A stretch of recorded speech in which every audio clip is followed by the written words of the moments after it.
I love to perform skits and songs and dances. We called them B&B Productions, and I'm sure our parents have some pretty embarrassing videos of us that they can use as blackmail someday. But now that Brianna's moving on to the next stage of her life with John, I think it's safe to say there probably aren't going to be any more B&B Productions anymore.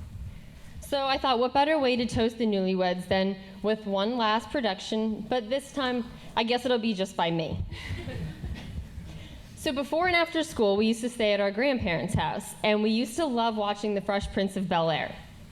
We were so proud of ourselves that we knew the theme song to the show because to us it was the first rap song that we ever learned the lyrics to. So for those of you also familiar with The Fresh Prince of Bel-Air, this might ring a bell. Hit it, Bob.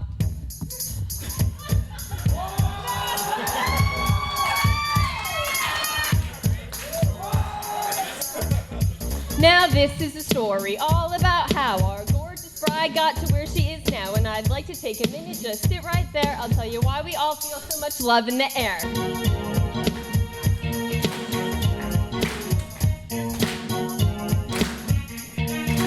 In a small town Sugarloaf, born and raised, hanging with her cool sisters, how Bree spent her days, chilling out, maxing, relaxing, all cool, playing dress-up gymnastics, swimming in our pool. Brianna's smart, her grades were always good. She went to King's College and left our neighborhood. We were both at King's College together for a year. I graduated and Bree met this guy over here.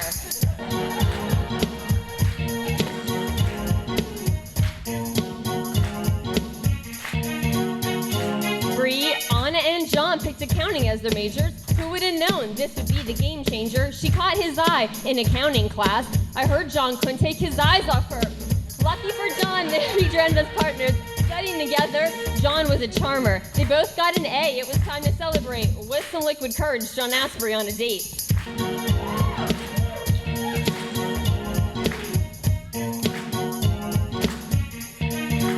This all happened back in 2010. Their first date was Ruth's Chris. It cost $310. We know steak is the way to Brianna's heart, so since that date, we couldn't find them apart. They work a lot, but still have fun. They like to travel and go to the Caribbean. They've been to Boston, Tampa, and Ocean City. Went to a Steelers game, but they lost. Such a pity.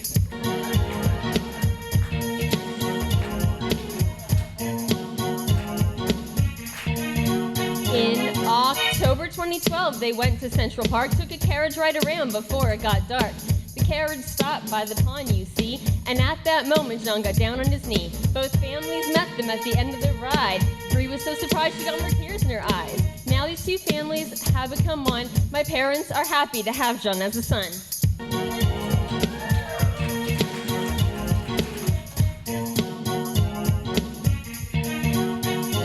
I couldn't be happier for the two of you to start your lives together upon saying I do. John, you make her so happy. As her sister, I could tell. I love you both so much, and I wish you well. Now it's time to raise your glasses, everybody. Come on. Cheers to health, wealth, and happiness, Brianna and John.